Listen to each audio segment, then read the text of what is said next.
Olá, muito boa noite. Começa agora o Consultor AgroMais. É hora de conferir o fechamento dos mercados agrícolas e financeiros nesta sexta-feira e no saldo da semana. Tudo isso aqui no seu canal AgroMais, o poder da agroinformação, 24 horas. Hoje, sexta-feira, portanto, fechamento de semana, oscilações importantes nos preços agrícolas. Segunda-feira é feriado nos Estados Unidos, portanto, o mercado se posicionou hoje já em função do próprio feriado, um pouco na defensiva nos mercados principais que a gente acompanha diariamente aqui no nosso Consultor AgroMais. Hoje temos novidades aqui importantes, com relação, não muito boas, né? Com relação à nossa safra agrícola, especialmente safra de grãos, com cortes importantes na produção, por conta do clima totalmente desfavorável até agora, especialmente na região sul do país, do Mato Grosso do Sul para baixo, com perdas importantíssimas na produção. É o que a gente vai conferir daqui a pouquinho com quem levantou esses números e divulgou nessa sexta-feira, que foi a consultoria Safras e Mercado. Bom, antes de mais nada, começamos aqui com os nossos indicadores do mercado de hoje, mercado financeiro. O dólar fechou o dia com queda, 0,3%, R$ 5,51 a cotação de fechamento da moeda americana. Mercado de ações, índice Bovespa na B3 com alta, 1,3% a 106.934 pontos no encerramento dos negócios do dia, 106.934. Vamos em frente com o fechamento. Aliás, antes disso, lá fora, Bolsa de Nova York fechou em queda, mercado de ações, 0,5%. E um destaque especial para o petróleo. O petróleo deu uma disparada hoje, hein? Subiu 2,3%, petróleo tipo Brent fechando a 86,40, 86 dólares e 40 centavos o barril. Lembrando que o Brent é a referência para o nosso aqui da Petrobras e, de resto, para o mercado internacional como um todo. Tanto o mercado de petróleo se posicionando em níveis mais elevados, fazia tempo que não voltava a esse patamar de 86 dólares, isso sinaliza eventualmente a possibilidade de novos ajustes aqui nos preços dos combustíveis aqui no Brasil, para que a Petrobras acompanhe o mercado internacional. Mercado de commodities agrícolas, vamos em frente então com as nossas cotações, começando pela Bolsa de Chicago. Soja fechou em leve queda hoje, 0,5% no segundo contrato que a gente utiliza como referência, menos 0,5%, basicamente por conta da previsão de chuvas aqui no Brasil e também no resto da América do Sul. Argentina com previsão de chuvas, sul do Brasil também. Não se sabe se vão ser chuvas suficientes para estancar o grande volume de perda que já se tem computados aqui até agora. De qualquer forma, são chuvas bem-vindas para dar uma segurada. E isso acabou influenciando o comportamento de Chicago hoje. Mas lembrando também que o mercado se posicionou em relação ao feriado. Segunda-feira é feriado, dia de Martin Luther King, um feriado importante nos Estados Unidos. Segunda-feira não funciona a Bolsa de Chicago, não funciona a Bolsa de Nova York, portanto o mercado também ficou um pouco na defensiva. Tem que fazer esse desconto que é importante. De qualquer forma, o mercado de grãos, particularmente de soja aqui, segue de olho na situação do clima aqui na América do Sul, que é realmente muito ruim para o andamento das safras deste ano. Chove pouco no sul, chove demais no resto do Brasil. Tudo isso é ruim para a agricultura. Bom, o que mais? Milho fechou em alta hoje, 1,3%.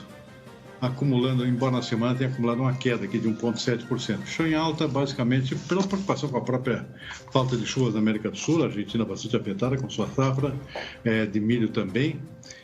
Lembrando que a Argentina é importante exportador de milho, não só de derivados de soja.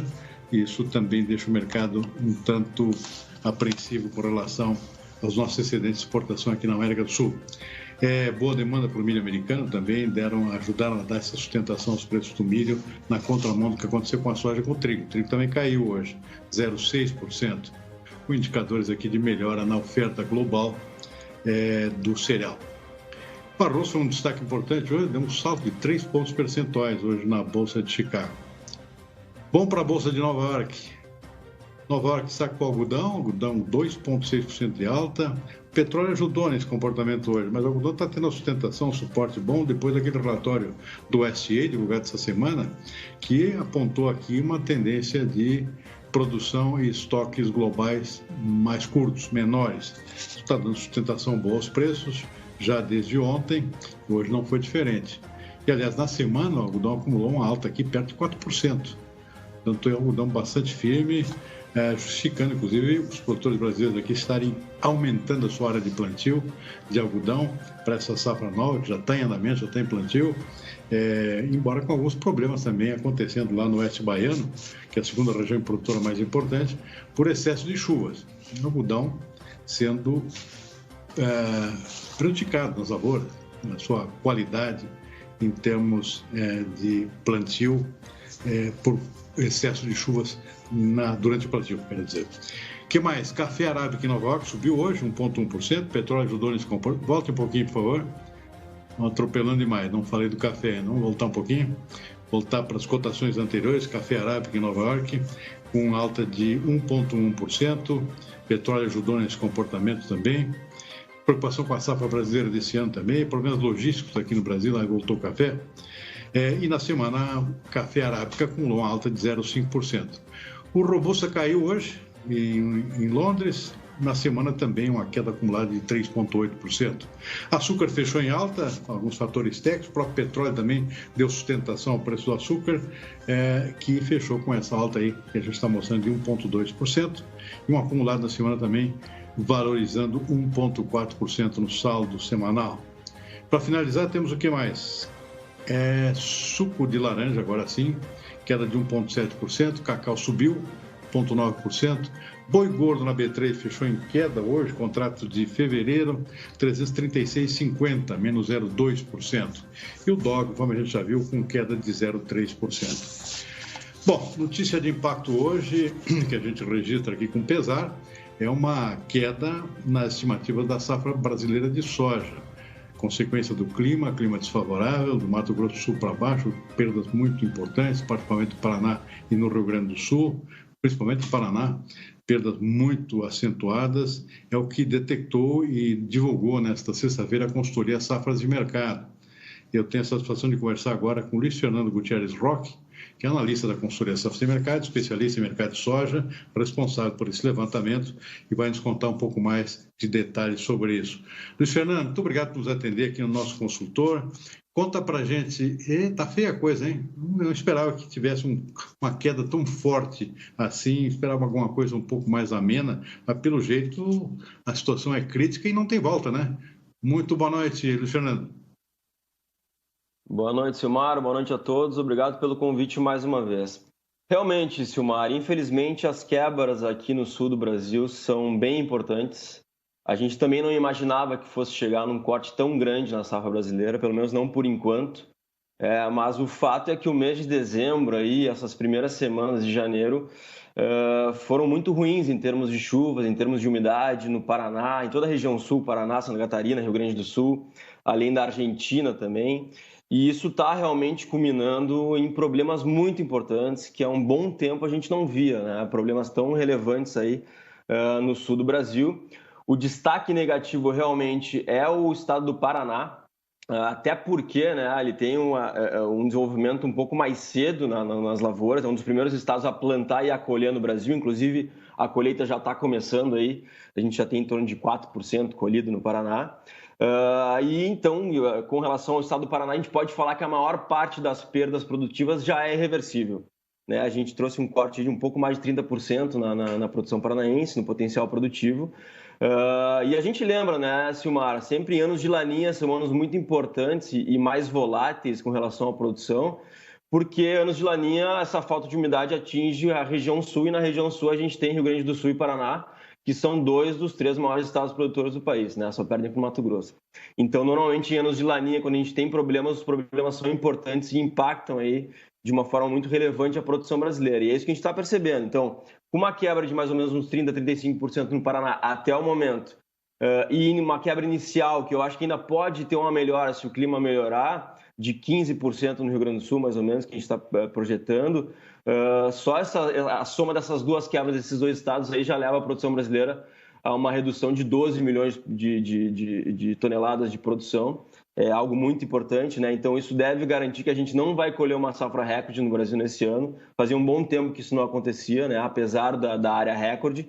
Então, de fato, infelizmente, esses problemas climáticos aí derivados do Laninha estão trazendo uma queda produtiva muito importante para a região sul e, consequentemente, para o Brasil nessa temporada.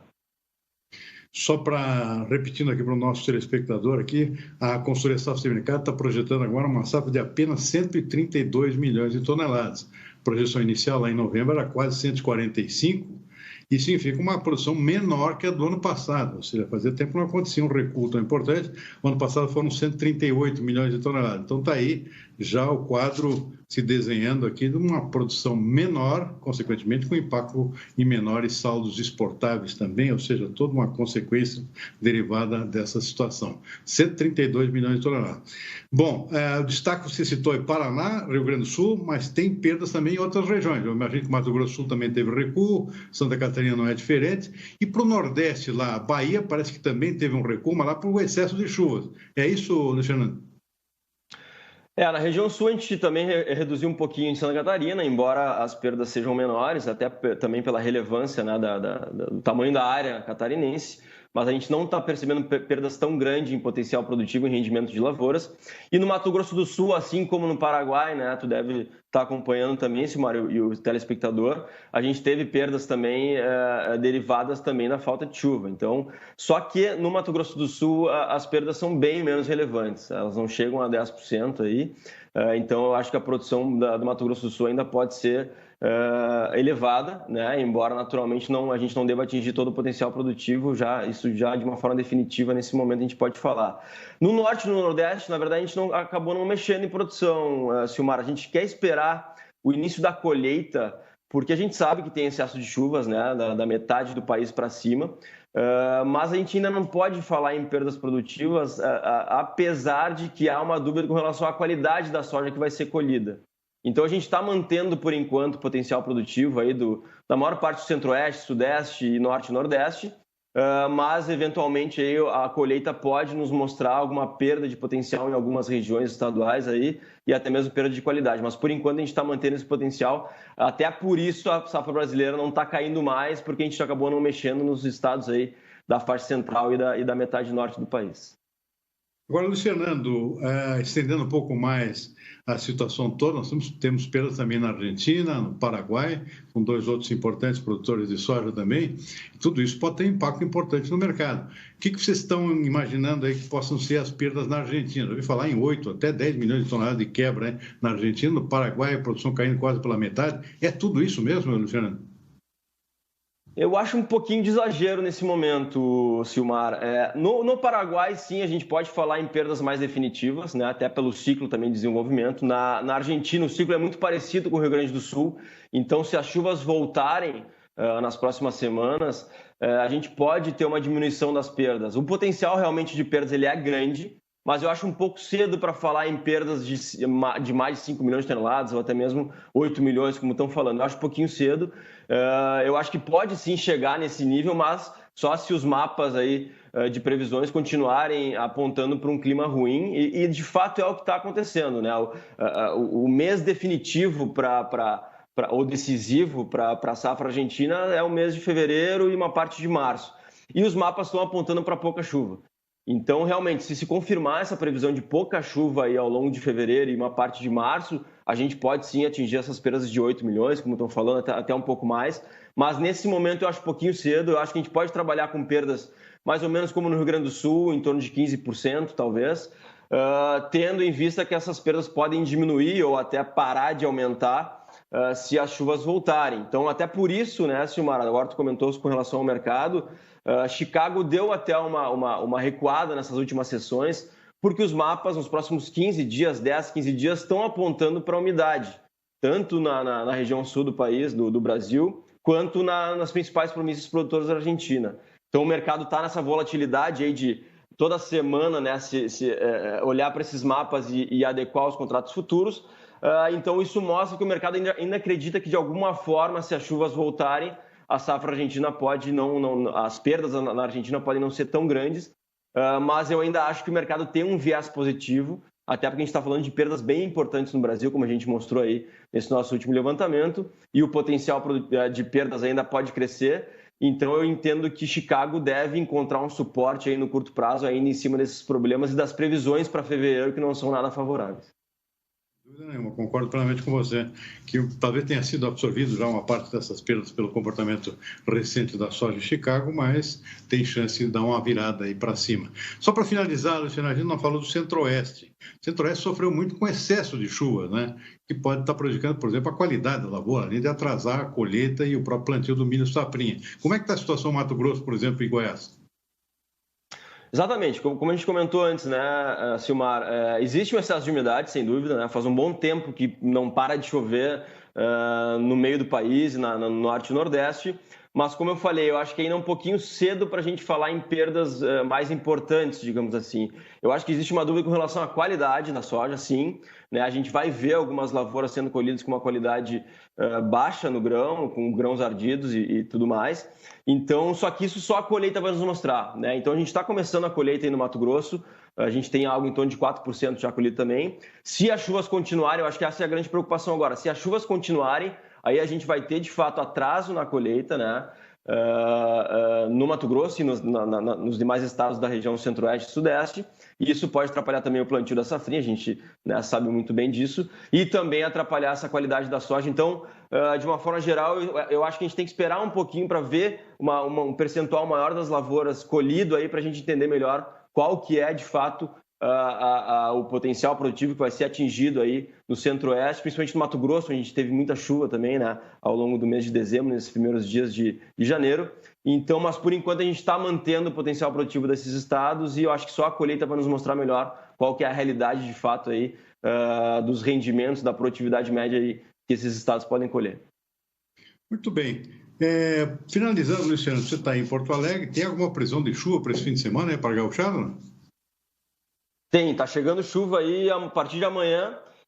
Começa a se espalhar pelo estado, então é uma chuva que vai ser muito bem-vinda, né, nesse momento, não só para a agricultura, mas também para a pecuária no Rio Grande do Sul, que está sofrendo muito. Eu sou de Uruguaiana, lá, por exemplo, na região oeste, na fronteira com a Argentina, e a gente está tendo queimadas, é uma coisa que não acontecia há muito tempo lá nos campos do Pampa Gaúcho, né? Então, a chuva está chegando, a gente deve ter aí um acumulado nos próximos 10, 14 dias em torno de 80 milímetros, vai ser importante. Mas, obviamente, que a gente tem que ter essas chuvas atingindo todas as regiões do estado, porque o estado realmente está passando por um déficit hídrico muito grande, umidade do solo muito baixa.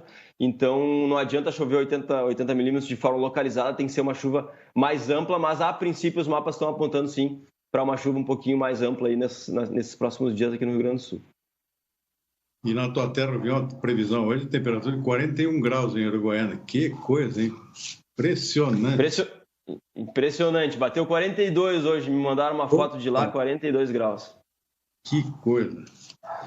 Bom, tá aí Luiz Fernando Guterres Roque, analista especializado na consultoria Safra de Mercado, especializado em soja, nos dando um relato aqui. Infelizmente, com a notícia não boa, né? Mas é a realidade, né? O clima está aí fazendo estrago.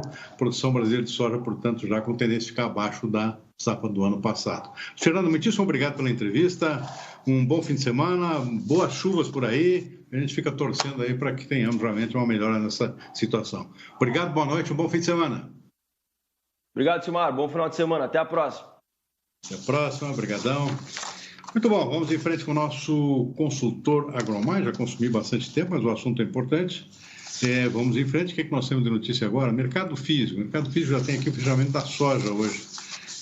Soja, preços estáveis um pouco variáveis, dependendo da região. Passo Fundo ficou estável em 182, mercado físico interno, aqui no fechamento dos negócios hoje. Cascavel, no Paraná, com alta de R$1 para 173,50. Rondonópolis caiu R$1 para 1,69. Rio Verde, em Goiás, subiu 50 centavos para 1,61,50. Dourados ficou estável em R$166 por saca de 60 quilos. Exportações ao negócio. O Ministério da Agricultura divulgou um levantamento sobre as exportações do mês de dezembro e, consequentemente, o fechamento do ano de 2021, mostrando um crescimento fantástico aqui, muito bom, de quase 20% em relação a 2019 no seu faturamento. Vamos ver os detalhes. Foram 9,88 bilhões de dólares, valor recorde para os meses de dezembro e 36,5% superior ao mesmo período do ano passado. Em 2021, o total exportado com o agronegócio resultou em 120,59 bilhões de dólares, alta de 19,7% em relação ao ano anterior, conforme dados divulgados nesta quinta-feira pela Secretaria de Comércio e Relações Internacionais do Ministério da Agricultura. Detalhe importante aqui, praticamente todos os setores com elevação no faturamento. O faturamento superou, por exemplo, alguma queda de volume em alguns casos aqui de produtos. Complexo da soja liderando, como sempre, com crescimento de 36%, 48 bilhões de dólares, o complexo de grão, farelo e óleo, exportado pelo Brasil em 2021. Setor de carne também quase 20 bilhões de dólares. Setor florestal, quase todos os setores crescendo em relação ao ano anterior. A grande exceção foi o setor de cereais. Por conta da quebra da safra de milho do ano passado, cereais caiu 5,3 bilhões de dólares contra 6,8 bilhões no ano anterior. Então, essa foi a grande exceção, o restante tudo com crescimento. Eu destaco aqui um outro setor importante, que é o setor de frutas. Olha, em 2021, o setor de frutas brasileiro alcançou a marca de 1 bilhão de exportações, ou seja, crescendo aqui, portanto, a sua participação na pauta de exportações brasileiras do agronegócio. O Brasil enviou para o mercado internacional cerca de 1,2 milhões de toneladas de frutas, 18% a mais em volume registrado em 2020. O faturamento foi de 1 bilhão e 60 milhões de dólares, crescimento de 20%. Segundo a Associação Brasileira dos Produtores e Exportadores de Frutas e Derivados, Abra Frutas, as vendas para o mercado internacional se tornaram atrativas e foram intensificadas com a valorização do dólar e do euro frente ao real.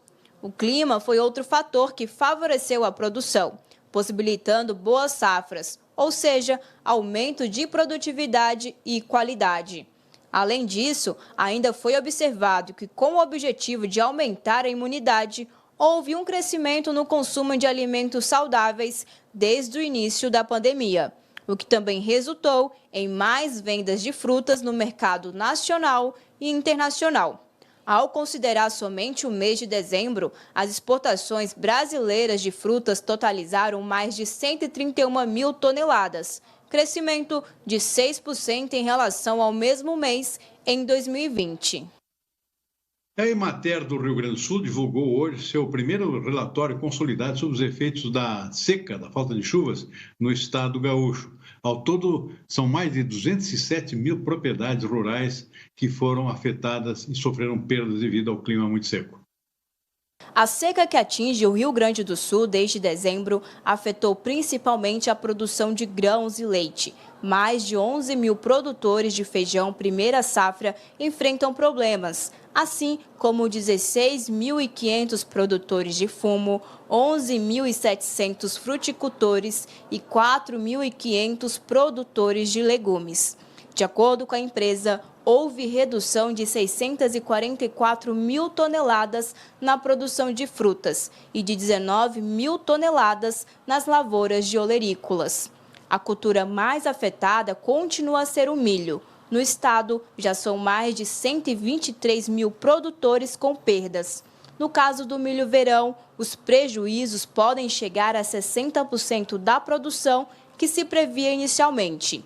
Para o milho destinado à silagem, o déficit hídrico também comprometeu a produtividade e a qualidade das plantações.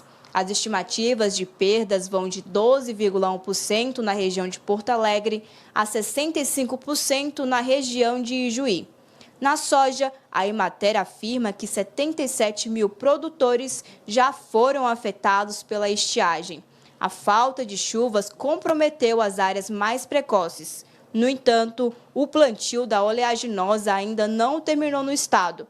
Está em 94% e as áreas que serão semeadas agora poderão ter mais êxito, caso o clima contribua.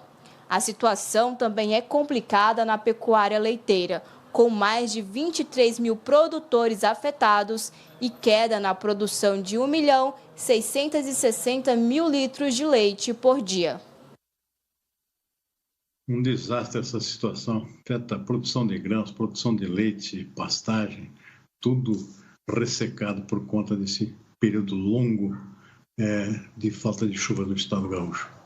Nós vamos ficando por aqui com o nosso consultório AgroMais desta sexta-feira.